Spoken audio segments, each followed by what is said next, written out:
Okay. We're going to go ahead and get started. That was an unbelievable tour and an impressive facility. And I want to extend our thanks to Chattanooga State and their wonderful administration and personnel in hosting us and taking time to show us their programs and facilities this morning. It was very educational for all of us. I want to formally welcome all to the July 26, 2024 meeting of the Tennessee Public Charter School Commission. A link to view this meeting has been provided on the Commission's website. Before we begin, I just want to again say thank you to Chattanooga State, in particular for them providing us access to this room and these facilities so we could broadcast this meeting. Hayden, could you please take a roll call of the commissioners? Commissioner Carter is absent. Commissioner Griscom? Here. Commissioner Levine is absent. Commissioner Patterson? Here. Commissioner Eddie Smith is absent. Commissioner Lawrence Smith? Here. Commissioner Tudor? Here. Commissioner Woodson? Here. Chair Richards? Here. Madam Chair, you have a quorum. Thank you. I would note that the absent commission members have advised us, and all three of their absences are excused. Commissioner Carter, Commissioner Levine, and Commissioner Eddie Smith. All right. Today, the Public Charter School Commission will hear reports from the committees that met yesterday, followed by several presentations from staff. First, we will begin with any in-person public comment, then we'll move into reports from committees. Business Operations will provide us with some budget updates from Director of Finance Melanie Harrell, as well as proposed 2025 meeting dates. We will then hear several LEA policy updates on first and final reading from the Rules, Policy, and Governance Committee, presented by General Counsel Ashley Thomas. Then from the School Performance and Accountability Committee, Director of Authorizing Beth Figueroa will provide a wrap-up of school year 23-24, a school year 24-25 preview, and the 24-25 Special Populations Plan. We will then move on to presentations from staff. Manager of Strategic Initiatives, Dragine Cummings, will present an update on our strategic plan. Then we will hear a federal grants overview from Melanie Harrell and Director of School Programs and Supports, Nate Parker. Data and Accountability Coordinator, Rebecca LeBreur, will then present on the statewide charter school landscape. Beth and Ashley will then provide a New Start Appeals preview for October, and we will close with updates from our Executive Director, Tess Stovall. Are there any questions or comments regarding our agenda? Is there a motion to approve the agenda? Motion to approve. Second. All in favor, please say aye. Aye. Any opposed? The ayes have it and the agenda is approved. All right, the minutes from the meeting held on March 22nd, 2024 have been provided. Does anyone have any edits or comments to make regarding the prior meeting minutes before we proceed? I'll move the approval. Second. All in favor of approving the minutes, say aye. Aye. Any opposed? The minutes are approved. In accordance with Commission Policy 1.200, we have reserved time of up to 30 minutes for public comment. Hayden, can you please let us know how many written comments were submitted and introduce any individuals who have registered for public comment? Madam Chair, we did not have any written comments submitted, and we did not have anyone register for in-person comment. Thank you, Hayden. Then we will start with the Business Operations Committee report. I would like to recognize Commissioner Jamie Woodson to introduce these items. Thank you, Chair Richards. At the Business Operations Committee, the committee heard updates on the FY24 budget to actuals, the FY25 budget, the FY26 projected budget. We also discussed proposed meeting dates for 2025, and I'd like to recognize Melanie and Tess to discuss our budget updates. Thank you so much, Commissioner Woodson. First, I know Tess, part of her ED operations update, went over the proposed meeting dates, which for quarter one were January 23rd and 24th of 2025, quarter two, March 27th and 28th of 2025, July 24th and 25th of 2025, and then quarter four, I think TBD with a couple special call meetings. Yes. So in terms of budgets, we provided 3 updates yesterday. The first is on our budget to actuals for FY24. We have not yet closed out that fiscal year yet. That'll be happening over the course of the next couple of months. So what was provided to the committee was an update of expenditures through May 31st, which was what closed at the time this was presented. We're very excited to be on track or exceeding our metrics in terms of reversion, although we did talk a little bit about how there's some uncertainty still about local revenue collections. As always, we will not get the final local revenue true-up numbers until October of this year. We also brought an amended FY25 budget that included updated revenue assumptions for next year, along with capturing our finalized growth projections. We were also excited to be able to add our position for the new English learners coordinator who started with us on July 15th. And then we also brought our FY26 preliminary budget for review and approval. This is what gets us started in our conversations with F&A as we look toward next fiscal year. I'm happy to take any questions. Thank you, Commissioner Woodson, Melanie, and Tess for these updates. Starting with the budget updates, do we have any additional questions from the commissioners? Do we have a motion to approve the FY25 amended budget? And do I have a second? Will all in favor please say aye? Aye. Or any opposed? All right, that has passed, and the amended budget for FY25 is approved. Do we have a motion to approve the FY26 proposed budget? Motion to approve. All those in favor, please say aye. Aye. Any opposed? The ayes have it, and the FY26 proposed budget is approved. Are there any questions from the commissioners on the proposed 2025 meeting dates? Do I have a motion to approve the proposed 2025 meeting dates with an understanding that the October date will be set once the commissioners have had a chance to provide feedback? Motion to approve. Second. All in favor, please say aye. Aye. Any opposed? All right, the ayes have it, and the meeting dates are approved. Our next agenda item is a report of the Rules, Policy, and Governance Committee. I would like to recognize Vice Chair Chris Tudor for this item. Thank you, Chair. The Rules, Policy, and Governance Committee had a discussion of several LEA policy updates on first and final reading. I would like to recognize General Counsel Ashley Thomas to present these items. Thank you, Commissioner Tudor. As you stated yesterday, we reviewed several LEA policies on first and final reading to reflect legislative updates, business operations updates, and various other changes.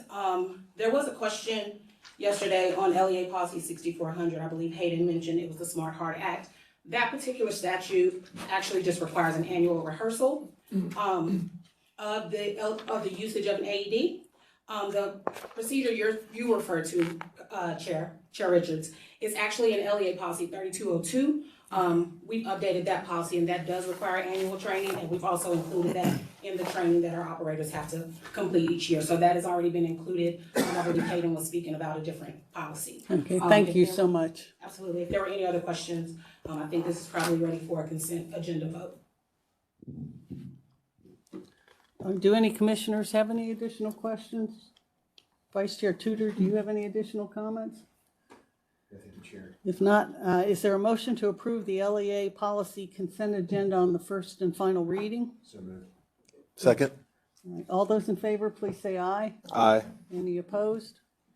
The ayes have it, and the policies are approved on final reading. The next item on our agenda today is a report from the School Performance and Accountability Committee. Commissioner Patterson, I'd like to recognize you to provide the report from the committee's meeting. Thank you, Chair Richards. The School Performance and Accountability Committee heard a wrap-up of the 23-24 school year, a preview of the 24-25 school year, and the school year 24-25 Special Populations Plan. I'd like to recognize Beth Figueroa to present these items. Thank you, Commissioner Patterson. At yesterday's School Performance and Accountability Committee meeting, we had a robust conversation on a number of different topics. As mentioned, we did our school year 23-24 wrap-up, where we looked at our portfolio and our student data to see how our student populations are comparing to other districts where they're located, as well as the state. We looked at data points related to third grade retention, as well as a wrap-up of Bluff City's probationary status and where they're currently sitting. As we look towards 24-25, we looked at our portfolio overview. We are adding schools, so we'll be up to 17 schools for next school year. We discussed our pre-opening process and some changes that are needed in that process, as we have at this point brought a lot of schools into our portfolio over the last few years, and it was ready for some refreshes. And we discussed Promise Academy's notice of concern. And then lastly, we had an update for 24-25 of the special populations plan. There are some changes and updates related to our SPED programs as well as EL updates. And we will be introducing risk-based monitoring, which is really exciting for next school year. And that will be placing schools in tiers and really customizing what oversight looks like based on the risks that our schools have. So at this point, I can take any questions. Thank you so much. Since we don't have any formal approval matters, we will move on to the strategic plan update from our Manager of Strategic Initiatives, Dragine Cummings. Dragine, you are recognized.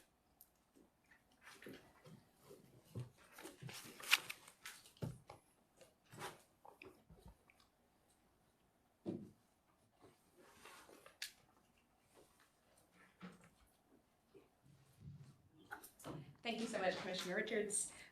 One, I want to start by saying thank you all so much for your conversation yesterday. I was really encouraged by all the feedback that was given and the engagement during the visioning session. So I feel really excited about the work that we have to come up with the next few months. So I'm pleased to share an update on our strategic plan. As you all know, our strategic plan, we do kind of a yearly action plan. And so we are on track. With all of our benchmarks. There is a report that's included in your materials that really outlines some highlights and challenges that the staff identified. I think it's really important to take a look at that because I think it shows one, areas of growth, but also things that we are being mindful of as we continue to grow as a district and as an authorizer. So we really worked on that to really identify what we need to work on. And so it'll be something that we're thinking about as we're updating the strategic plan. As mentioned yesterday, our goal is to take the vision statement draft that we talked about yesterday and to talk to our stakeholders to get feedback there. So that's something that we'll be providing to you all in October. We'll also be developing an action plan, and this will really be our outline for how we plan to update the strategic plan. We will get you all's feedback, but we'll work together as a staff. We'll also work with our associates from Wested on that to bring to you all to see what we plan to do throughout the year. Our goal is that is a long process, and we're taking our time to really identify the things that will move the needle for us. And then finally, I'll continue to share updates on our strategic plan. Even though we're updating it, we still want to track ourselves. And so we'll be using the benchmarks from the prior year to make sure that we are on track. So, and with that, I will take any questions. Seeing no questions, thank you so much for the update, and we look forward to hearing from you in October. The next item on our agenda is an overview of federal grants from the Director of Finance and Operations, Melanie Harrell, and the Director of School Programs and Support, Nate Parker. For the commissioners, I would just note, I specifically asked that this be included so that the commission could exercise its due diligence and oversight functions in connection with federal grants. So this has got a fair amount of detail to it. I know the materials were in the book and your pre-reads, but Melanie and Nate, thank you so much. Absolutely. Thank you so much, Chair Richards. Like the chairman mentioned, we're covering quite a bit of ground today, but we did want to leave plenty of opportunity for questions if there's anything we need to dig into a little bit more deeply. But we'll be talking first, just an overview of the sort of two broad types of federal grants we have, which are entitlement grants and discretionary grants. The bulk of our grants, the ones that people talk the most about, tend to be the entitlement grants. So we'll talk a little bit about what some of those major programs are, what they include, the entitled programs, IDA, and then how we utilize school-wide pool as a flexibility for our schools. And I think are able to tie that in nicely with some of the comments we heard yesterday during our visioning session and during our committee meetings. Nate will also talk a little bit about some of the other grants, and we'll make sure that we're focusing on both the programmatic and the fiscal components of them. So first, when we talk about entitlement grants for, I know with differing levels of experience with education grants, those are funded based on a formula that's rooted in an underlying piece of legislation. So these are generally annual recurring awards. They include the funding streams, big ones under the Every Student Succeeds Act, which are Title I, Title II, Title III, Title IV that we receive as a district. It also includes IDA funds, and it includes typically applications are processed through what's called our consolidated funding application. So you hear me talk periodically about that in the spring. That is sort of our big annual funding application for those entitlements. We do have discretionary grants as well. These tend to be very program-specific, school-type specific. They're awarded to eligible applicants generally just based on a competitive basis.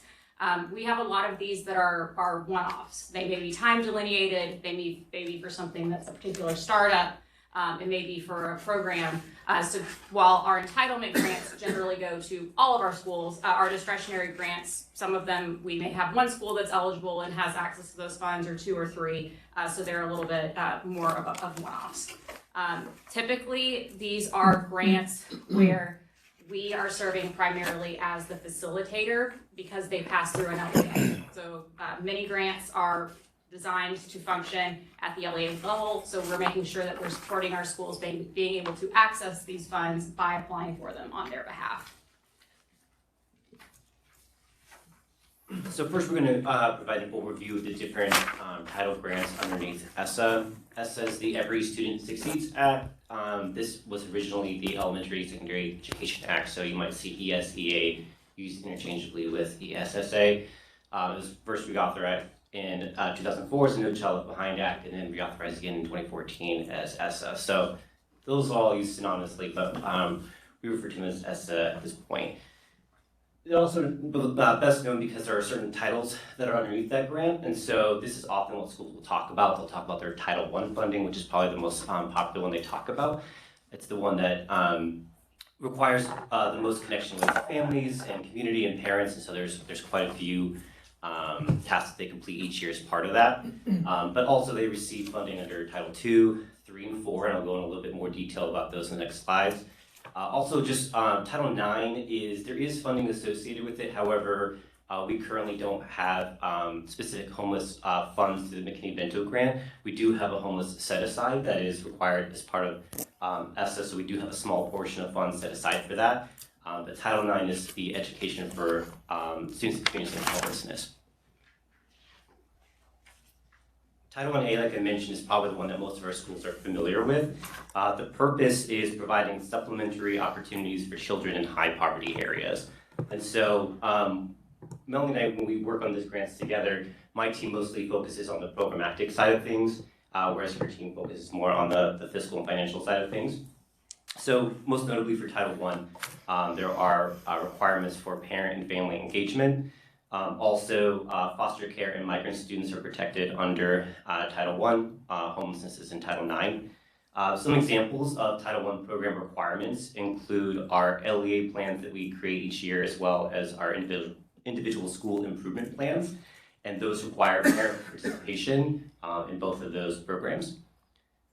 In addition, both at the district level and the school level, we are required to develop a family and community engagement plan. And again, including parent input on those policies as well. Beginning of each year, schools send home a letter to parents called the 20-day parent letter, and that's indicating to any parent of a child that's in a classroom that does not yet have a properly endorsed teacher in the classroom. Again, it's to empower parents and provide information about the education of their child. They also host an annual Title I meeting each year, that typically takes place in the fall. And then also create what's called a parent compact, again with input from families. And then finally, there's requirements in here to ensure that communications to families are being reasonably translated or interpretation services provided to ensure that all families can participate in these activities. And while we're changing the slides, I do want to note that that parent requirement, and so when we're thinking about innovative ways that we as a district have to apply that, we as a district have to have parent participation in our LEA planning process. So Nate and Claire have worked hard to figure out, well, what does that mean in our context when we have multiple geographic areas, we have schools that look very different. And so I just want to note, kind of coming out of our conversation yesterday, we have taken an innovative approach to how do we meet the requirements of something like parent participation in an LEA planning process. I appreciate you highlighting that, and I definitely want to give credit to Claire here. This has been a focus of hers, and obviously we benefit a lot from technology, but we will respect the differences between our districts and communities they come from. So sometimes I think what we come up with is different than what a traditional district does, because we just cover a broader area. And on the funding side of Title I, specifically Title I Part A, our funding works a little bit different than most districts. So Title I funding is derived from poverty, and it is census-based poverty metrics. So we are not a geographically defined school district. We don't have the same census boundaries that a normal district would. So we have, our funding is based on a derived poverty formula from the districts that we serve. So what that means in our context that is different about most districts is that our funding can vary year to year as we have changing demographics and we move into different places, because that suddenly sort of causes updates to that derived poverty formula. So if you look at the bottom, you'll see, for example, last year we received about $2.7 million in Title I funding. Our preliminary allocation for this year is slightly less, even though we know we're growing by many schools. This is still the preliminary allocation. We don't have final allocations for this, but this is a direct result of the fact that we are moving into a district that has a different poverty rate, and that changed our overall poverty rate as an LEA. And so that is something that I think is a context for Title I that it is not, there's a lot of this that is derived at a level much bigger than us when we think about how our district is funded. And that is based on the federal rules and regulations around Title I. So when we look at how we are allocating funds to our schools, schools must have a poverty rate of at least 40% to be eligible for a Title I designation. Poverty rates under Title I are slightly different than states may define economically disadvantaged.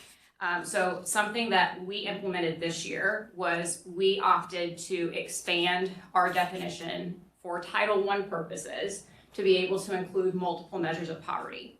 So currently for the state's economically disadvantaged calculation, that's limited just to direct certification via the SNAP or TANF program or foster migrant or homeless status.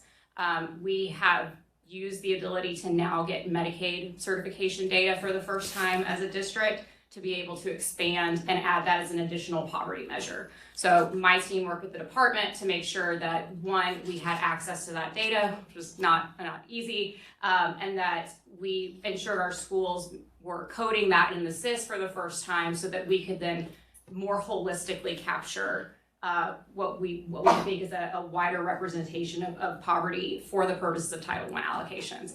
I have to give the same disclaimer that I give to the schools all the time. This hasn't changed anything about the TISA formula. It hasn't changed how economically disadvantaged is defined by that, but this is something that was a change that we implemented this year with the flexibilities that we had once we had access to new data.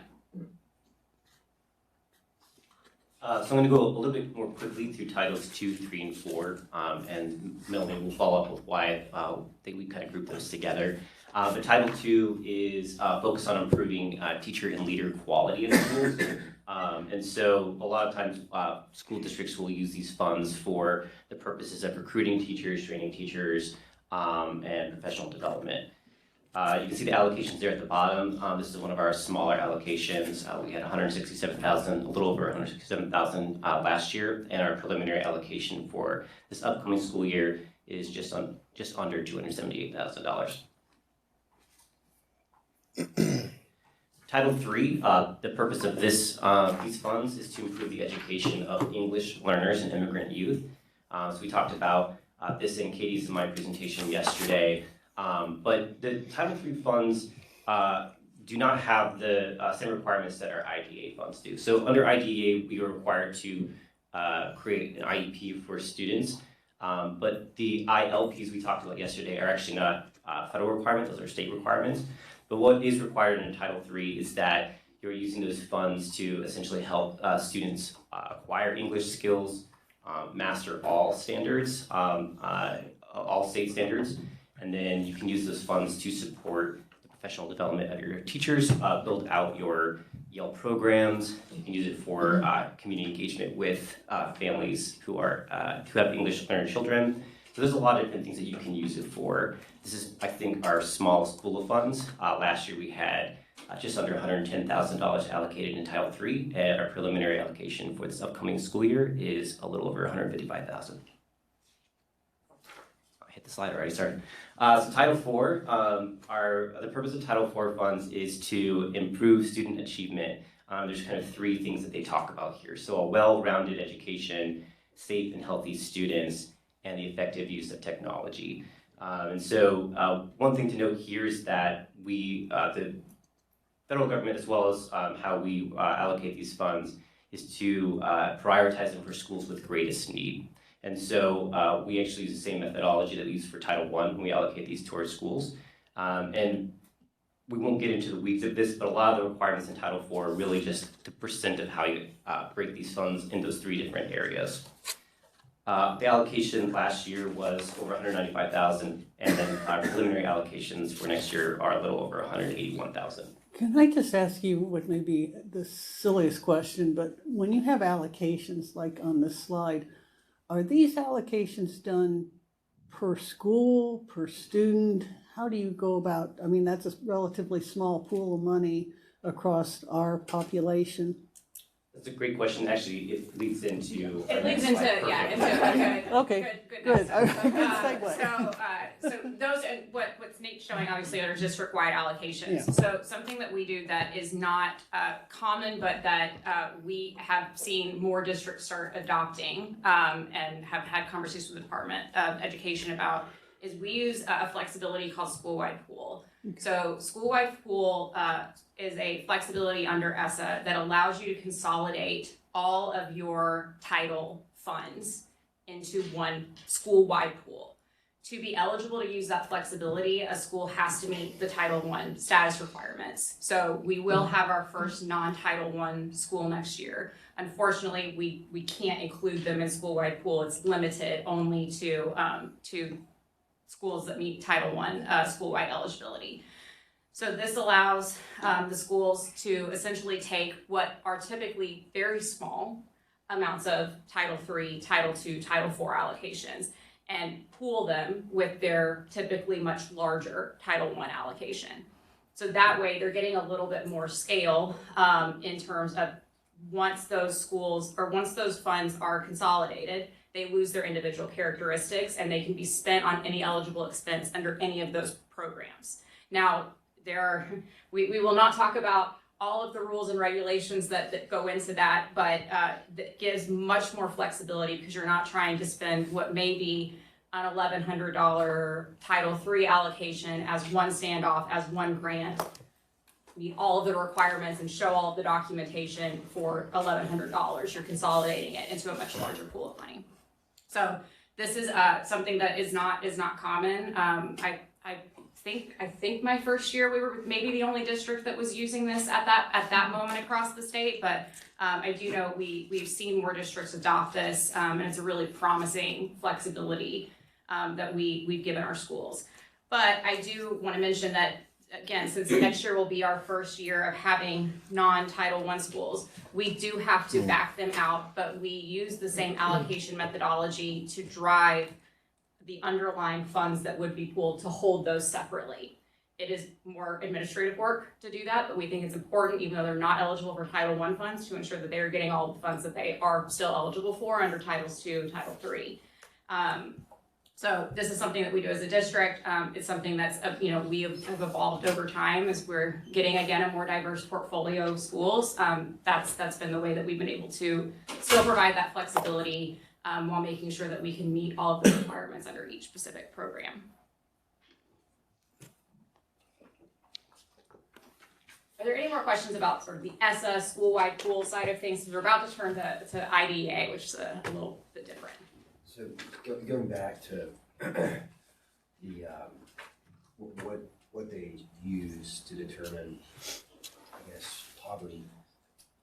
I don't mean to put you on the spot, but just your gut call. Do you feel like using SNAP and then now the Medicaid, do you feel like it's a overall a fair assessment? Do you feel like that we're pretty close to what in reality are these, it's meeting the needs of our poor students?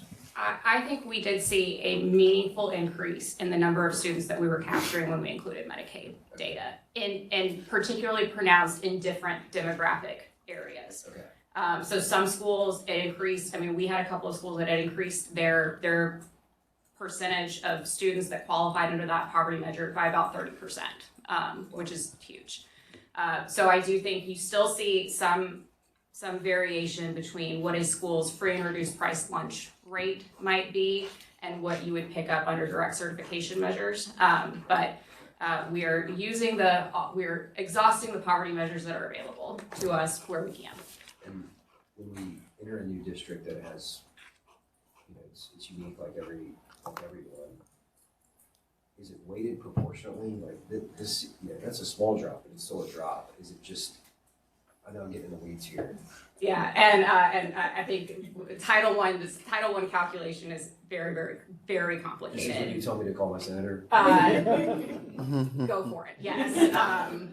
But I think it is, in our case, particularly at the moment, RCP has a relatively low projected economically disadvantaged enrollment relative also to Rutherford County. So an oversimplification, because I don't want the fine folks at the department to get too mad at me for oversimplifying here, is that yes, it should be, but right now the projections are also low even relative to the county. So I think there is definitely, we do have to, for new and expanding schools on these funds, we do have to true up to their actual enrollment in the fall when we get final allocations. So there is sort of a true up process that will happen, although it is not perfect. These are lagging indicators, but there is a way that we kind of are able to capture some of that for our brand new or our schools adding grades to make sure it's more reflective. Thank you. Great. So I'm going to transition us into IDEA, and this is the Individuals with Disabilities Education Act, and it's to help pay for the excess cost of providing free and appropriate public education, or FAPE, to children ages 3 to 21 who have been identified with disabilities. So this is the federal grant that provides the framework for our special education program. So it includes things like FAPE, and then also least restrictive environment requirements, child find, which Katie mentioned yesterday, which is how schools identify students who may be suspected of a disability, procedural safeguards, early intervention, and then all the structures that dictate how we create our individualized education programs, or IEPs. All that comes from IDEA. And IDEA is a funding stream that is also based at the district level in terms of our allocations from the state on lagging year data. So it is based on the prior year enrollment of students with disabilities in the district. That is in the federal legislation. I think, for example, what that meant, the implication was that the first year the state board authorized any schools, they got $0 IDEA dollars because there were no students previously enrolled in that district. So this is for those of you that have been here for a little bit longer, know that this is an allocation methodology that we actually have updated in my tenure at the commission. So as we grew our portfolio of schools, what we saw was that there was a need to better weight our IDEA funding methodology to reflect the service needs of students. IDEA, from the level of things that come to us, it's a count. There's not a delineation between this level of need and that level of need. So we had a lot of conversations with our school. Kelly Croneman did a great amount of work getting feedback, talking to stakeholders, presenting at some meetings about that. But one of the changes that we made to our methodology was that we shifted to a methodology that is weighted in the same way that TISA weights student needs for IDEA funding. So this mirrors the same unique learning need calculation. We think that's important because it allows for some ease and predictability for our schools. They are growing more familiar with what these weights mean. But it also allows for us to, there's not enough money in the pot, but to make sure that in a place where we're restricted with not as much money in the pot as we would like, that we are allocating it out as much based on need as we can. So this is an area where we have the same allocation currently this year as we do next year. That's because they haven't updated allocations yet. So our preliminary allocation is just the exact same as it was last year. This is also a grant that we got the final portion of our allocation this year extremely late. And we were not able to push out as many of these funds as we would have liked to, because there was quite literally no way to get them out before the end of the fiscal year. So we do have some additional carryover from this year that is going to offset at least a little bit of the growth, given how large it is for next year. So IDA, we've spent a lot of time on that, has evolved over time, and we try to be responsive to what we've heard from our schools and seen as a need on that methodology. There is also a very small amount of IDA funding that is related to preschool and services for students with disabilities. So last year, we only had 2 schools that were eligible for IDA pre-K funding, but we did pass that through to them as well to be able to also support pre-K students that may have special needs. So we'll wrap up by talking about a few other federally funded grant programs. So first we have voluntary pre-K, and this is different than IDEA preschool allocations. This is a competitive grant program that serves pre-K in low-income communities specifically. So they are looking at that you have a certain percent of your students who qualify as low income. We inherited these classrooms from the ASD when schools transferred from the ASD to our district. They were able to bring along with them their VPK classroom. So last year we had just one classroom that was in Promise, and that's their allocation for last year, the $94,726. This year we maintained Promise's classroom, and then we are adding 2 additional classrooms that were at Cornerstone Lester. And so that's why our amount increased so much, just because we gained 2 additional classrooms. One note I'll make here is that we apply for this grant each year, and we have other schools who have expressed interest. And so last year we did request additional classrooms. We didn't get them aside from the 2 that we acquired from the ASD. But we will be working with schools this fall to put together an application that will hopefully allow additional schools to take advantage of that in the coming years. Extended learning, this is also a competitive grant. So again, these are optional grants that schools opt into. And so we have one school that takes advantage of 21st Century grant, and then one that takes advantage of LEAPS. So Bluff City is our 21st Century grant recipient, and then Libertas has our LEAPS grant. And so both of these provide after-school enrichment programs. These are really school-driven. At the LEA level, I help with their reporting and submitting the budgets and things of that nature, but all the work really happens at their coordinators who are running these programs after school. And you can see the allocations there, $70,000 per year for the 21st Century and $75,000 for LEAPS. These are on 3-year cycles, and so at the end of that 3 years, they will have to reapply. And other schools who express interest, we can apply on their behalf when they're interested in the accordance of the application windows. But this is something, again, that schools request and we apply on their behalf. And then the last one I have here is the Turnaround Action Grant, we call TAG, and the State School Improvement Grant, or SIG.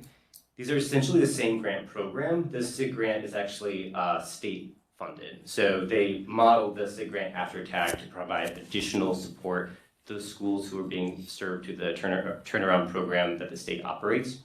And so these are entitlement grants. They receive them because they are identified as a school that receives support from the department under the CSI program, things of that nature. So again, these are schools that were in ASD and then transitioned over to us, and they brought with them these grants. But what we've seen is our schools have moved out of those designations, and so they no longer receive those grants, which is great. It means that they're improving, but it does mean that they will no longer receive those grants. So if you look at fiscal year 24, TAG was for Promise, Lester Prep, and LEAD. They had just under $444,000 funds there. And then SIG came a little later, mid-year, and that was over $2 million for those 3 schools. The requirements were very similar. SIG was more flexible as state funds, so they were able to backdate it to the beginning of the fiscal year. And it did allow them to, again, pay for some things that were supporting school improvement, but weren't necessarily allowed under the TAG requirements. And so that was something that schools had to work through to kind of figure out what to put in which pool of funds. TAG funds from last year ended at the end of our fiscal year, but they were able to carry over unspent SIG funds for this year. For fiscal year 25, our new school is transitioning to us from the ASD Cornerstone Prep Leicester. They have TAG funds that they will bring over with them, and then they will also have an additional SIG allocation this year as well. The other 3 schools will not receive any more TAG or SIG grants. So this is likely something that will go away once our schools are no longer being served through that program. Can I ask you a question? So when you look at this last one, we've got a school up there that clearly is on a watch list. Are we able to look at how these funds are being used, what purposes they're going for, if they really are, sort of lined up with the improvement plan that we have laid out as a charter commission, so there's tracking with that, or is this a pool of money they've got and they decide, well, we want to put it here, there, or wherever? So the school does have a lot of say in how they want to use the funds, but to your point, they actually have to create alignment between their school improvement plan and their application. And so other schools don't have to show necessarily the connection between their improvement plan and their funds, but they have to do that. So there's actually a pretty rigorous approval process that we review as well as the department. So we check that. And anytime they make any change to the budget, they also have to reflect that in their application. And then additionally, there are requirements for them to report on the efficacy of those funds. So they are held accountable to, are these funds actually driving improvement like you think it will? There is more accountability there. So to that point, so are we able, at least as a commission, to look at that and say, these funds all go here, because here's the plan that you're working against, to make sure that it is going against those goals that we've worked with them to establish? If you're interested, I'd be happy to provide a summary of how they're, yeah, absolutely. And we do actually have a lighter weight plan. That's the school improvement plan is also required to be sort of a driver of Title I and school-wide pool uses of funds. It's again, fewer requirements. It's not as large of a plan as it is for comprehensive support schools, but it is also a requirement there as well. Any other questions? Okay, thank you very much, Melanie and Nate. Thank you for having patience with us as we learn more about the grants. The next item on our agenda is a look at the charter school landscape from Data and Accountability Coordinator Rebecca Laborer. Rebecca, you were recognized. I think I got a little better on your name. I told the story last night that when we were in high school, they announced my sister for an award and said Leda Blobler, so really you're doing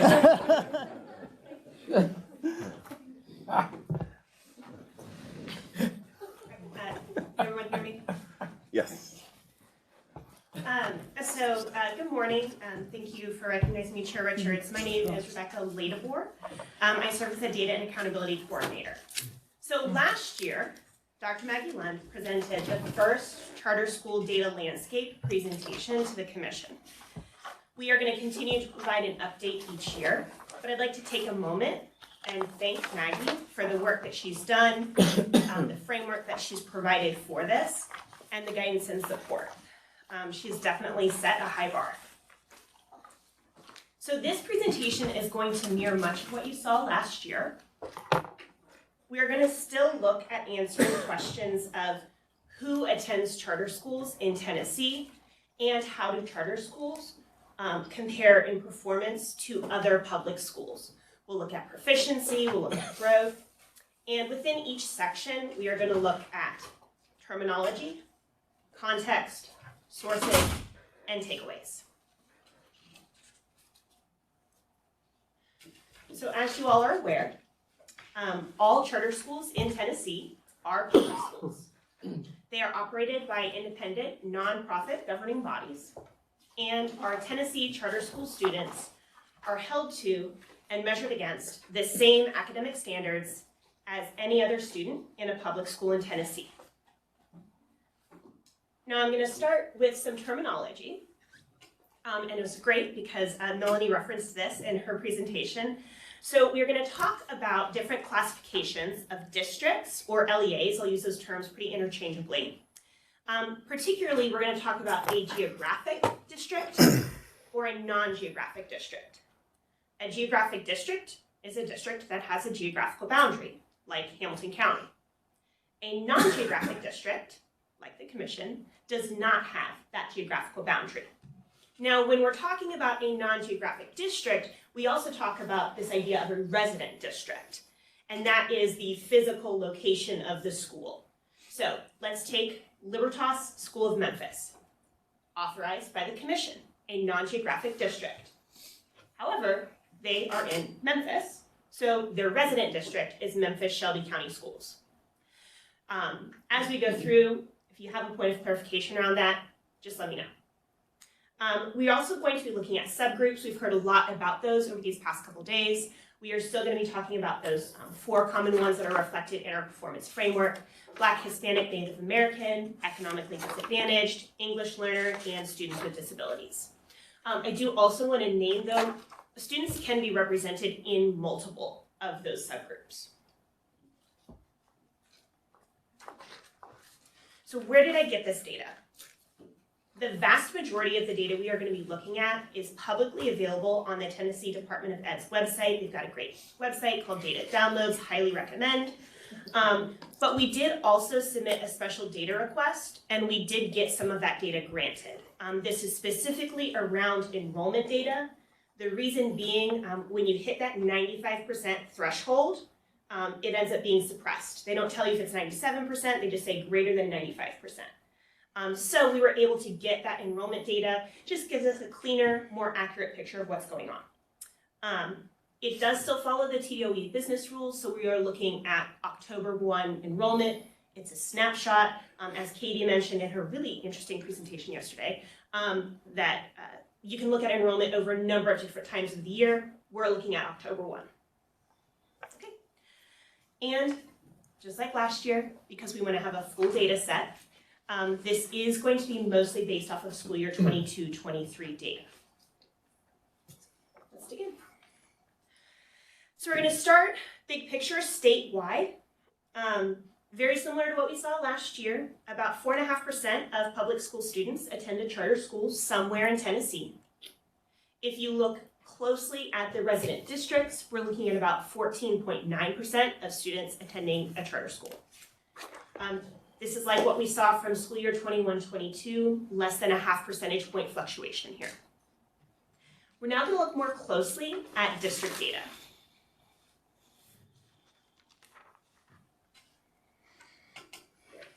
All right, so I want to start by orienting you to this slide. On the top, we have our geographic districts. On the bottom table, we have our non-geographic districts. So focusing first on that top table, you see each of the non-geographic districts that have charter schools authorized by them. You see the number of schools. Again, school year 22-23, so these numbers have changed.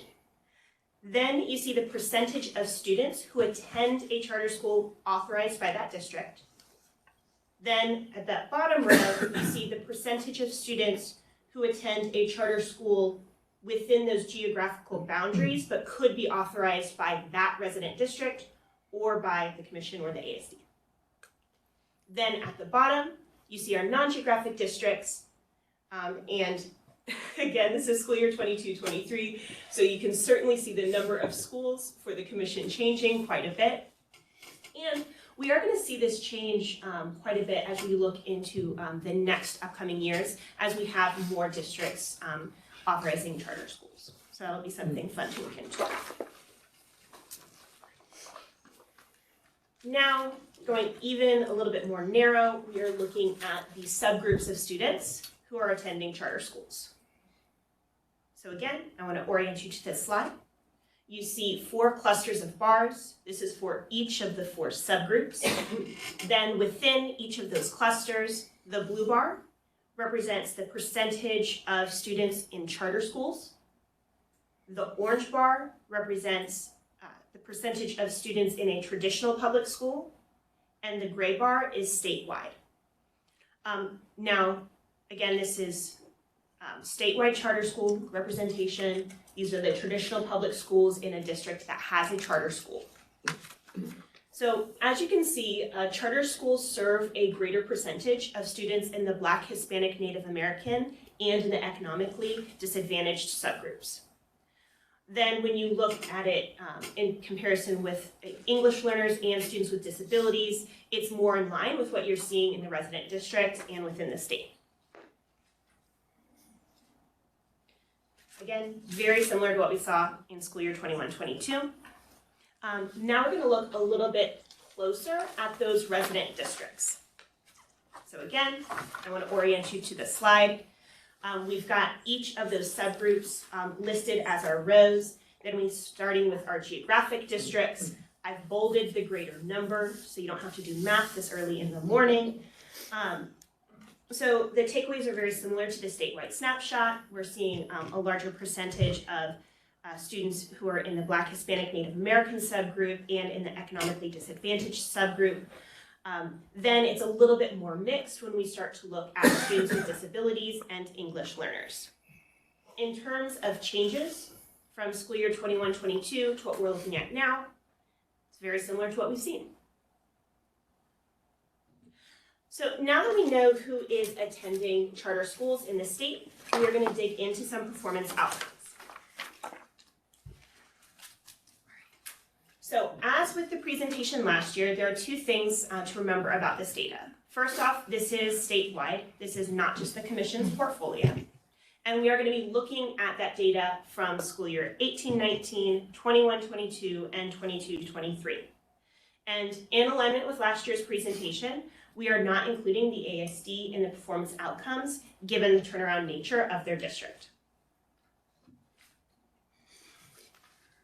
So as you may be aware, the department issued the first letter grades for schools in 2023. Statute was passed in 2016 that required the TDOE to issue schools a letter grade. The calculation was approved in November of 2023, and then they issued the first letter grades shortly thereafter.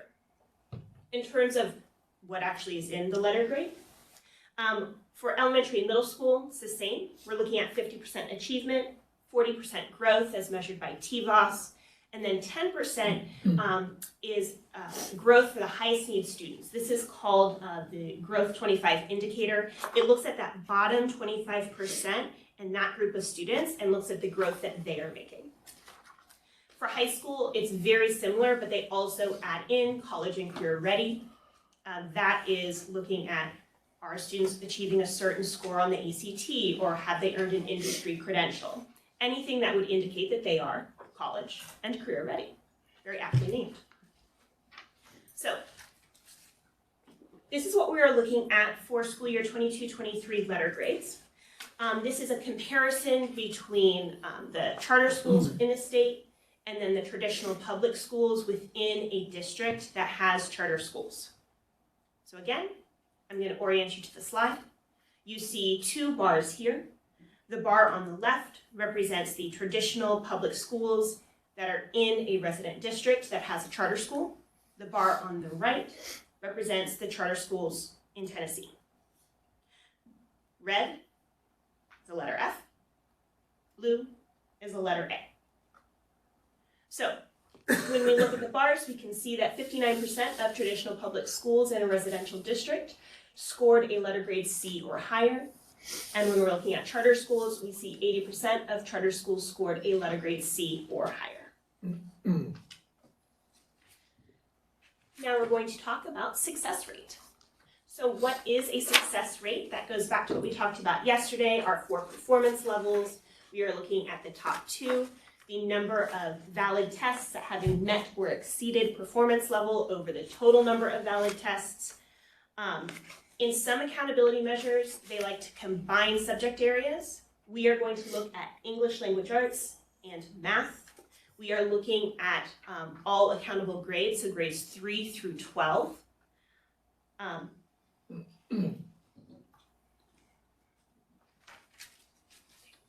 This is where it gets fun.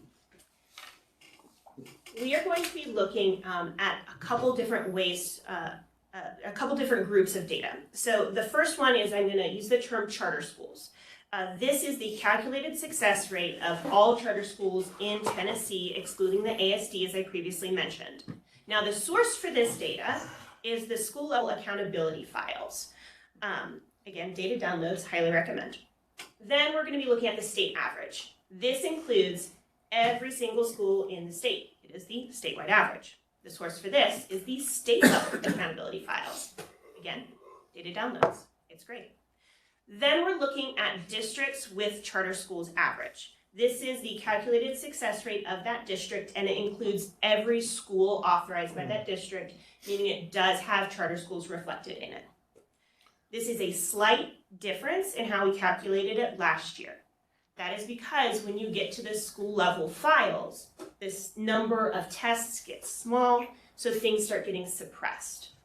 So we've rerun all the numbers, so all of the numbers are calculated in the same way from school year 18-19 up to the ones that we're looking at. But we are going to see some impact of that suppression. And if I haven't mentioned it, I do recommend data downloads. So our big takeaways, again, very similar to what we saw last year. When we are looking at the statewide averages for success rate, they tend to be greater than both charter schools and the resident districts with charter schools. Then when you're looking at subgroups, since we've the data set we're looking at, school year 18-19, the success rates for subgroups in charter schools have either been equivalent or greater than the resident districts. And so we'll see that in graph form next. All right. So I want to start by orienting you to this slide. You are going to see the 3 years of data that we are looking at. School year 18-19, pre-pandemic, school year 21-22, and school year 22-23. Within each one of these years, you are going to see the blue bar as charter schools, the orange bar as the state average, and the gray bar as districts where there are charter schools located. As a reminder, all 3 of these bars include charter schools. So this slide shows English language arts performance, and much like last year and as noted on the previous slide, the statewide success rate continues to outperform charter schools and resident districts with charter schools. I will also note here that the charter school success rate has reached pre-pandemic levels, which is good to see. The next slide is going to have the same orientation, but now we are looking at math. Again, similar takeaways as what we've talked about, similar to what Dr. Lund presented last year. There's a smaller gap between the charters and the resident districts, but we are still not at those pre-pandemic levels.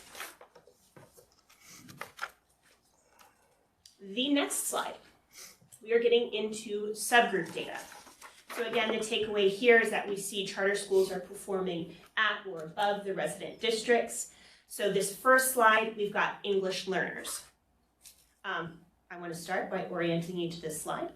On the left, we have the English language arts success rates, and on the right, we have the math success rates. Bars are the same, blue is charter schools, orange is the state average, gray are the districts with charter schools average. So as we can see, charter schools are performing at or above the state and resident district success rates. The next subgroup we are going to be looking at is students with disabilities. And this is one where we see something kind of unique happening, and so I want to provide a little context. Beginning in school year 22-23, the accountability files included alternative assessments. When you are looking at a school level file, if the number of tests is at a certain level, it is suppressed. That suppression happens mostly under school level files. The school level files were used for the charter school bar. But again, we see charter schools are performing at or above their resident district. Up next, we have economically disadvantaged. So again, we see the same takeaway that we've seen in the other ones. We are generally outperforming the resident districts. There is a little bit more fluctuation when compared with the state.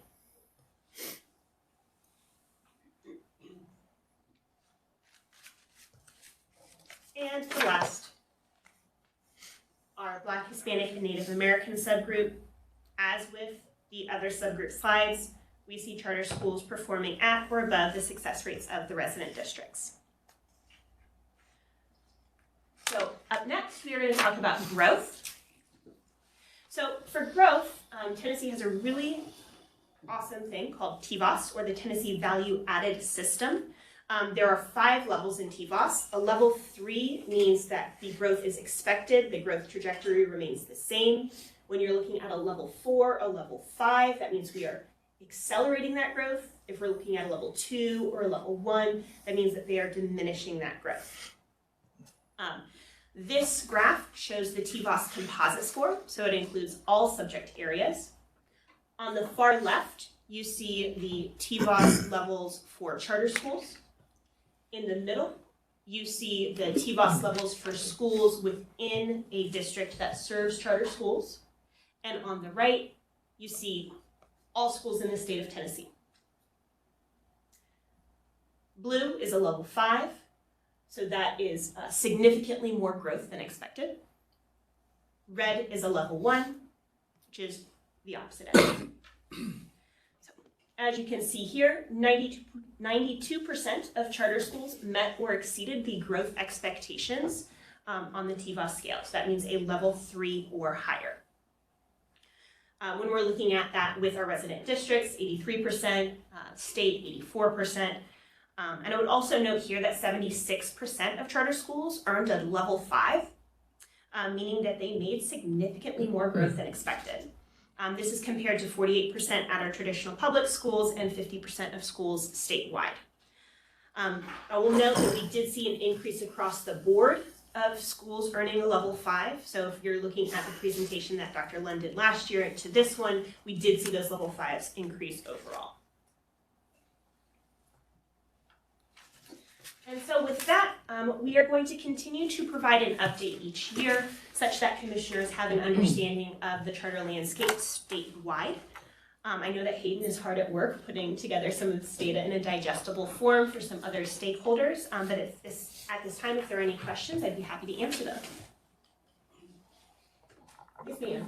Thank you so much. It was very helpful. Were there any subgroups, I was just kind of going through, where charter schools are significantly underperforming their subgroup peers? So in the data set that we were looking at, we looked at the 4 subgroups that are reflected in our framework. And so for all of those, we're looking at the resident districts, we're either right in line or slightly above. The one that is just, I have questions about is the students with disabilities, because so much of it was suppressed. I think it was like over 65%. But I think that's a real bright spot. Thank you. This is a dumb question. No such thing. It may be because it's difficult to do or impossible to do. Is there a way, so we have charter schools and we have districts and charter schools average. Is there a way to disaggregate from the district, like changing its numbers to take out the charter schools so it's pure non-charter district averages? Is that worthwhile to do? Is it difficult to do? I don't know much about this at all, so I'm just curious. No, that's a great question, one that we had a number of discussions about, because I guess the word of the day is suppression, right? So when we, in order to get that of just traditional public school versus charter school, you have to look at the school level file. And because of that, you are going to encounter a lot more suppression overall. I know you explained it before. I'm a little slow this morning, so tell me No more worries. about data suppression. It sounds very conspiratorial. The root of it is to make sure that a child can't be identified in a data set, which is great. We should be protecting the privacy of our children. That said, if the term that we use is N count. If the number of valid tests is below a certain threshold, they're not going to tell you the number that earned below or approaching or met or Because expected. if it's so small, you could presumably work to identify a particular individual. Exactly. Thank you. Yeah. And if you look at data downloads, they have a whole little blurb about their suppression rules. It's great.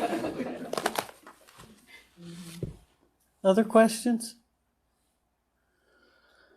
Well, thank you. We really appreciate it. It's very helpful to have this information with the landscape with charters. I hope in our October meeting, we will have gotten more data so we can look more completely at our schools as compared to other charter schools and charter schools again. That's to me the one thing, and I know that's tied to when the DOE has data available, so.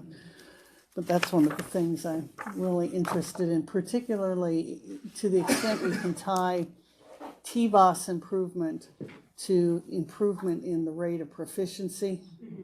That's where I'm trying to get my arms around it, because the charter TVOS numbers are quite good. But yet if you look at the year by year in the proficiency numbers by subgroup, you don't see the same level of improvement. So I'm trying to figure out what's going on there. Can I Yes, go on your, sure. this probably is going to go definitely to your suppression area. But I would love to see, particularly with one of our charter schools in particular, how it's performing with the district, other schools around it that are regular public schools, and how they match up, because I think there's issues we're going to have to be looking at. And I would just like to get a sense of if we're able to pull our schools out, look at the other schools around them that are not, part of us, and how they're measuring up in terms of performance. Okay. So that we've got a school that maybe feels a little stagnant, and that we're able to look at what else is going on in the other schools around them, and how does it compare. So are they still making some progress, even though from our perspective, they may appear to be, either flat or not growing like we'd like to see. But when you look at the area that they serve, they're still performing. I mean, it goes to part of our conversation yesterday about, the quality part versus are we looking where we're trying to do things that encourage improvements across the board in education. I think you probably know the area that I'm talking about. So to make sure I'm understanding, you'd like to look at a comparative of not just the resident district, but like the resident neighborhood. Correct. I'd like to drill it down a little bit, if you're able to, so that we can look at some of our schools that maybe are not performing necessarily how we'd like to see them, but how are they performing within the other schools around them that are not part of schools that we manage, but are part of another school district. I'd be more than happy to pull that. And caveat, because I love to speak in caveats, school level data oftentimes is suppressed. And so I'll include a bunch of footnotes for you. I took your term and said you may not be able to do it. I hope you can. I think it'd be helpful. Okay. Any other comments or questions? Well, thank you, Rebecca. This is very, very important for us to understand what's going on in the whole state, and particularly how charters are doing, especially in light of our vision work yesterday. I mean, there's obviously a lot of work to be done in improving the performance of charters across the state, that's for sure. Okay, the next item on our agenda is an overview of the New Start appeals process and a preview of our work for October from Director of Authorizing Beth Figueroa and General Counsel Ashley Thomas. So Beth and Ashley, you are recognized. Good morning, and thank you, Chair Richards. As you mentioned, I'm going to be providing an overview of our New Start appeals season, which is we have arrived, and we are now starting to get very busy at work with this. And so I always appreciate having time to talk with you all about this process. I know it's something that we talk about at every single commission meeting, and so hopefully we'll do our best to just hit those high-level items that you need to know as we prepare for the October vote on all of the New Start applications and appeals that we receive over the coming days at this point. So first, just want to ground ourselves in our quality authorizing standards. These really guide our work. We take them seriously. This is how we ensure that we run our process fairly, equitably, that we ensure the integrity of our process and consistency across all of the application reviews. And so just always wanting to point back to this as a part of really what we look to when we are running this process. Another thing just to keep in mind is that we are in the process of our next authorizer evaluation cycle. And so in January, we will be able to report out how we are doing as a quality authorizer, but this is something that we always keep in the back of our mind and at the forefront of our work. And so at this time, there are 9 active applications. This slide was updated as of July 24th. And so at this time, we have 5 New Start applications out of Metro Nashville Public Schools, all of which were denied. And so all of those schools have been notified at this point of their appeal rights. And they have 10 days to determine whether or not they want to appeal. And so they are currently in that 10-day window. There are 3 schools in Memphis, Shelby County, or from Memphis Shelby County Schools. They're going to be voting next Tuesday, and so we are not sure and certain of the outcome at this point in time. And then Rutherford County Schools, they voted to deny their 1 application. Similarly, they have been notified of their appeal rights, and so they're in their 10-day window as well. And so really over the next 15 days or so, we'll have a much better sense of which appeals we receive. And I know that Tess works to keep you all well informed about which schools will be appealing. And we will continue to communicate once we have a final list of schools that will be going through the appeal cycle. So here's just an overall timeline of what commission staff is going to be working on over the next few months. And so at this point, we have compiled all of our review committee members, and they are just waiting in the wings and ready to hit the ground running as soon as we know that we have an appeal. All of our review committee members have been trained, and they will be sent the application as well as all of the material as soon as we have a confirmed appeal. And during the month of August, that's really when the review committee is doing the bulk of their work, which includes reviewing the applications, meeting and preparing for that capacity interview. So that way in September, we can really hold that capacity interview with each of our applicants. We, as staff, will hold the public hearing, which we'll talk more about in the next few slides, and start building that consensus and review committee report ahead of the October meeting.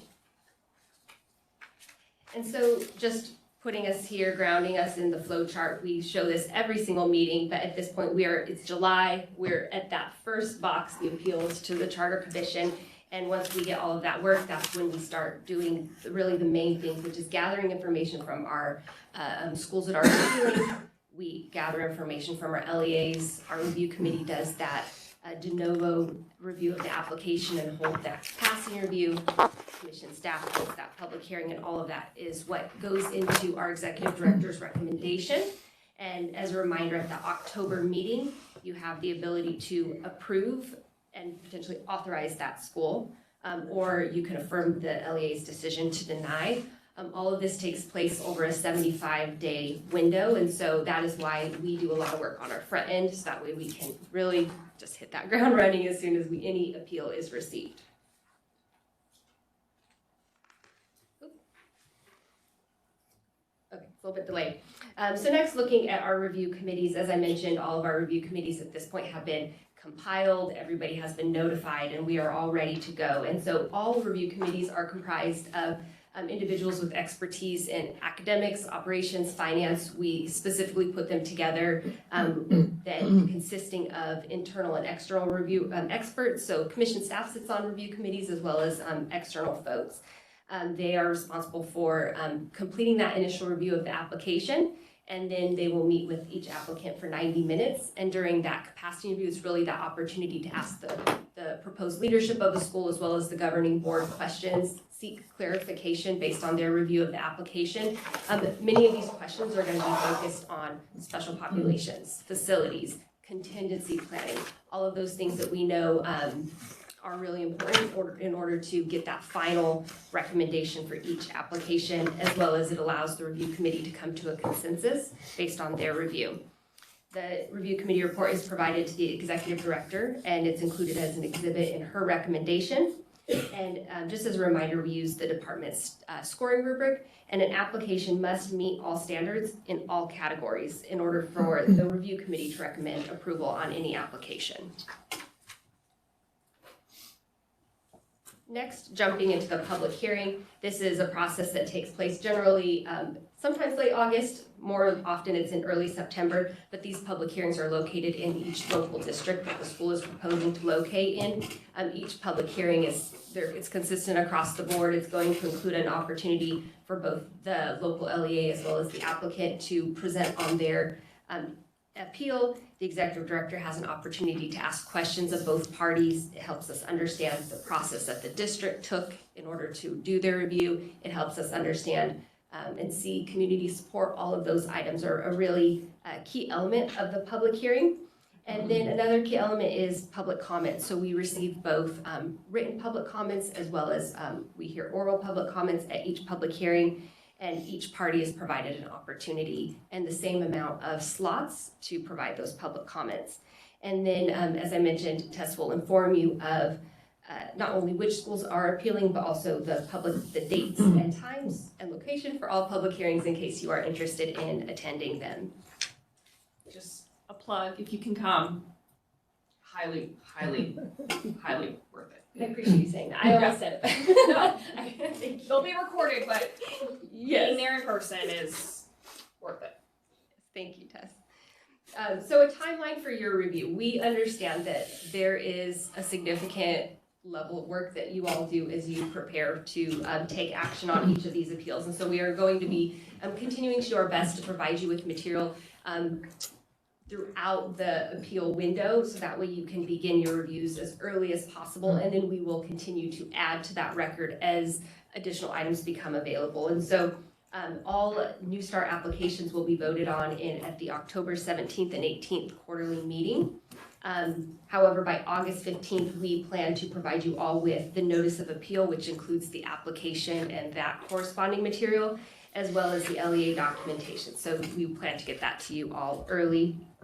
And then as information becomes available, as capacity interviews are conducted, public hearings are conducted, we will be providing and uploading those recordings and sending you those links, so that way you are not left till the very end to review. I don't have a crystal ball. I don't know how many applications we're going to get, but it can be a lot of work and it's a big lift. So we will try our best to get you information as soon as possible. By October 14th, that is when we plan to have all executive directors' recommendations provided. And so at this time, I'm going to pass things over to our general counsel to talk about your review. Want to ask her a question? Yes. We have a question. Two things. One, be great if you can show up in person. I've been there. It's great to be there, but not necessarily works all the time.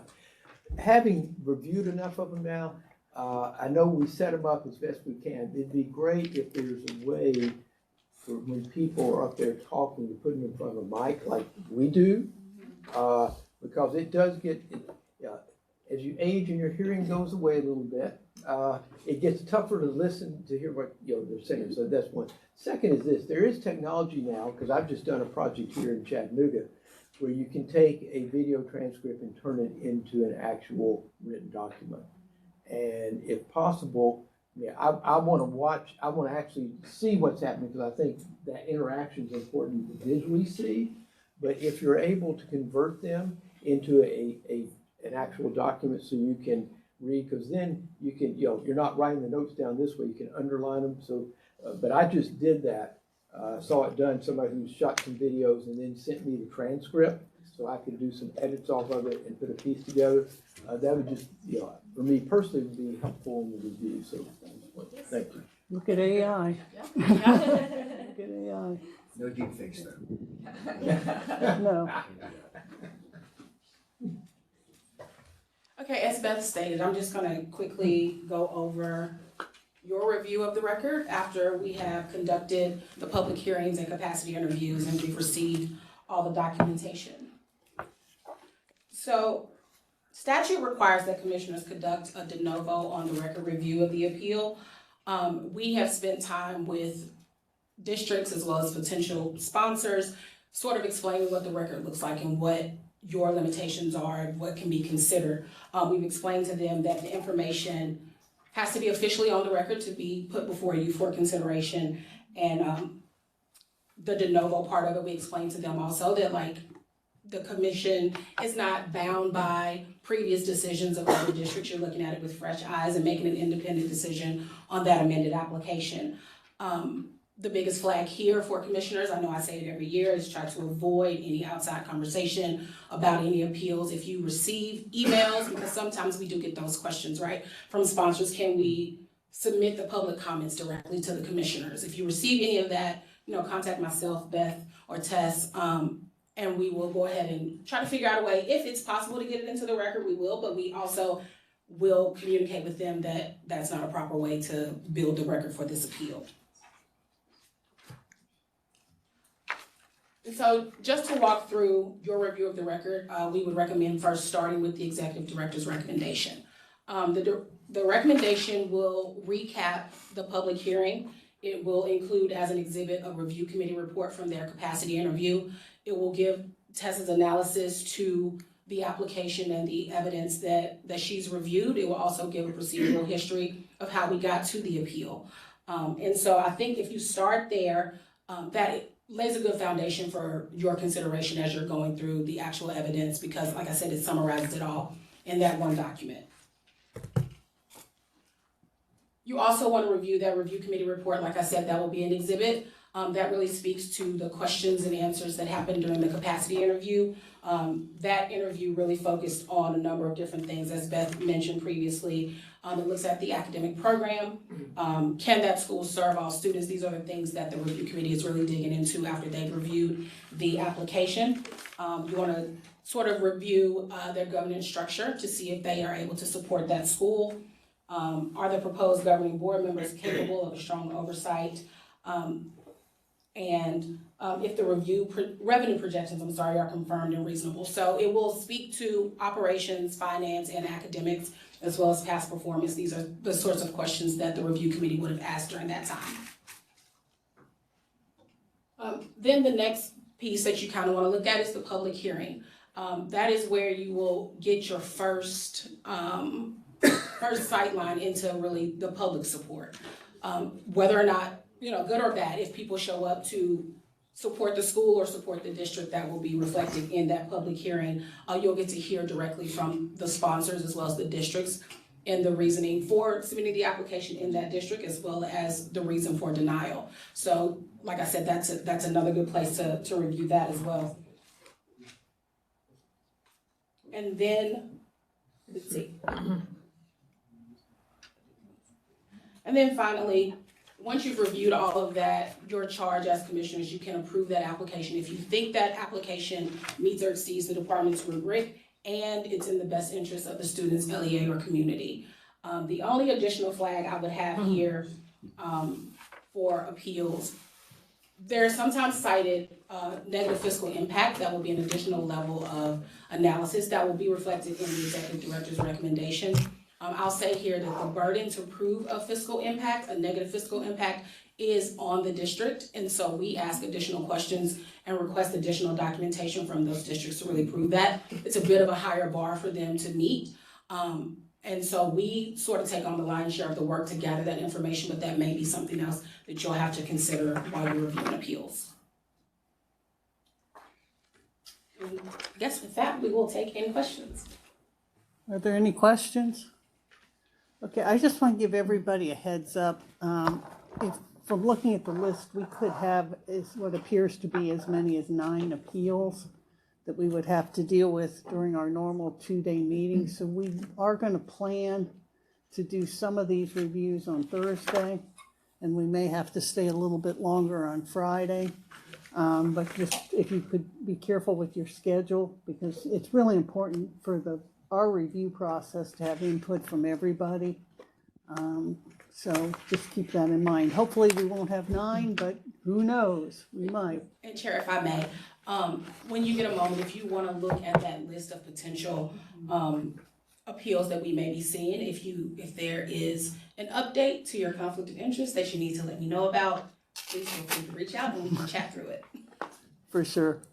The only thing I would just add is, once we know the final list, Chair Richards and I will look to see if we need to do something similar to what we did last October with regard to committee meetings and holding those virtually ahead of time. So stay tuned, we'll know more in the next 2 weeks and we'll solidify what that schedule is gonna look like. Thank you. We will be doing that. Okay, Beth and Ashley, thank you so much. It's time for our final item, which is an update from our Executive Director, Tess Stovall. Have you got anything you would like to share with us? Nothing like standing between us and leaving, so I will be very brief, Chair Richards. Quick updates, as we talked about, we have our October meeting set for this year. We also have held a virtual meeting on December the 2nd. Primarily, that would be to handle any amendment petitions that we receive from our operators. We have heard from some of our operators that they may be submitting an amendment petition this fall. If that is the case, we will work with them. Are we gonna do those in December or we're gonna hold those to January, but stay tuned for that. We do have 3 commissioners whose 4-year appointments are up. That would be Commissioner Patterson, Commissioner Eddie Smith, and Commissioner Woodson. We are waiting to hear from the governor's office regarding any reappointments or new appointments, so stay tuned for that. And the final update is just to acknowledge our general counsel for a quick update for the commission. So just quickly, I wanted to give you all just a brief update on the litigation that was filed by Jackson Madison County. So working with the AG's office, you know, we were looking at 3 counts in that litigation. There's an agreement to dismiss 2 of those counts. And so they've entered that order. There's a remaining count on the question of open meetings. And at this point, we're in the discovery stage. We're awaiting any interrogatories we may receive from Jackson Madison, but I will keep you all updated. There's a status conference set for September 3rd. If anything comes with that, I'll be sure to let the commission know. All right, are there any other questions from commissioners? If not, thank you for your attendance and participation at this meeting. Our next quarterly meeting will be October 17th and 18th. The full commission meeting is right now for the 18th, but it might also end up being on the 17th. Do I have a motion to adjourn? So moved. Second. All in favor? Aye. Sound good. We are adjourned.